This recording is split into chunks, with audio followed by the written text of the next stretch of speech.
What's the good word, y'all? DKB here. So we have our week 3 matchup against the Bengals coming up. We know we absolutely crushed them with Mike White last year, which was a phenomenal turnaround for us. I definitely love that the boosted motivation that we got after the fact. We're playing them again, this time with the backup. It's Joe Flacco, and we just seen him light up the Browns. And things are looking up and up for us, right? We're 1-1. It seems like we have ample opportunities to potentially build on this before Zach Wilson returns, ideally before this Steelers game. So the biggest call out, and this isn't necessarily a review of the game or anything, but the one highlight that I would say we definitely need to have our eyes on it and get a pulse for is going to be our pass rush. We know this is the bread and butter of the Robert Saleh defense. He likes to get pressure 60 minutes long, and he wants that done with just his front four. You know, we don't necessarily do any exotic blitzes. We're not even ideally looking to send a bunch of blockers in to have to rush the quarterback. And when we do, it's generally going to be like a safety or maybe a cornerback sneak and not necessarily from the linebacker. So there's a few things, right? If we piece everything together, it seems like the Bengals are a very wounded team, right? Not only do they have a lot of injuries that are recently stacking up, but we've seen, you know, they're coming in 0-2. A lot of people are um, still not panicking, I guess, as Joe Burrow has mentioned it, and feel like they can come out and, you know, use the Jets as a springboard to propel their season. When we take a look at things a little bit deeper, though, there are definitely a lot of concerns for the Bengals. There's a lot of things that we ideally should be able to take advantage of, and especially with injuries piling, it seems like we are trending towards being the team that ideally should be favored. So if we go through a list of some key things, when we take a look at the Bengals' first 2 games, they've started off both against the Steelers and the Cowboys in a deficit, a 14-point deficit, in fact, which is something New York Jets fans are very familiar with. So much like I thought in the first week against the Ravens, I do think this is a game that can be decided in the first quarter, and a team can really run away from there.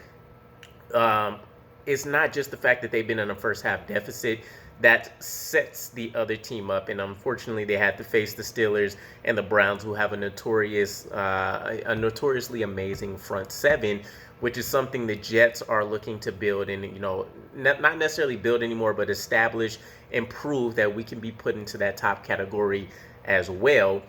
Which we haven't been in, honestly, since 2014. I think we have 45 sacks that season. We were like top 10 in NFL, I think number 6, if I'm remembering correctly. So we want to get back to those days where we can say we're a top 5, we're a top 10 unit, we're dominating things. Now they face the Steelers, they face the Browns. They walk away from this with Joe Burrow has to be in ice baths the entire weekend, or at least the entire week during practices, because the Steelers, they get 14 pressures. They actually get to him 7 times. They get 7 sacks. They hit him 6 more. They follow up. They go to the Cowboys, 13 pressures. They get 6 sacks. They also get 4 hits. So it's this combination of them being in a deficit and then knowing that your opponent's going to pass. You don't really have to worry about run 9 times out of 10, and you can really pin your ears back and let your guys go after them. And that's exactly what our defense wants. Also, what's lending itself to being an advantage for us is we spent the first 2 weeks really game planning for the run game, and whether that was focusing on the mobile quarterbacks, which would have been Lamar Jackson and Jacoby Brissett, there was also the run game, right? The Ravens were one of the most dominant running teams in the NFL. Same thing with the Cleveland Browns. And although Jacoby Brissett is not Lamar Jackson, he's not a stone statue. He can go out there, he can make some things happen, buy extra time for plays, pick up small chunk yardages when he needs to within what the whatever the defense is providing to him. So we get our first look at not a pure pocket passer. He can get outside the pocket. Burrows can make some things happen, as we've seen, but ideally he's going to stand back there, stand tall, and try to deliver some strikes. This is exactly what we're looking for, and there's a lot of other things that are going to factor into this as well, right? Will we stick to the 4-3? Will we, based on the success that we've seen on film, end up sending more blitzes, since we don't necessarily have to worry about them breaking containment and seeing Joe Burrows take off? Also, will we activate guys like Bryce Huff? Robert Sala's already mentioned with the game plans and things that we've done before. Bryce Huff, who is actually statistically speaking one of our most efficient and productive pass rushers on the entire team, he wasn't really able to do much of anything because we were game planning against the run, which is not his strong suit. He's purely essentially a pass rushing aficionado. So there's those kind of questions. And then when we take a look at this offensive line that's already performing very porous out the gate, it looks like this season the Bengals can potentially break every sack record, every pressure hit record that you can find in the NFL record books with how they've been essentially not protecting Joe Burrows, which is excellent news on our end. It means our guys should eat. So when we take a look at some of these things, right, we have La'el Collins, essentially the right tackle right now.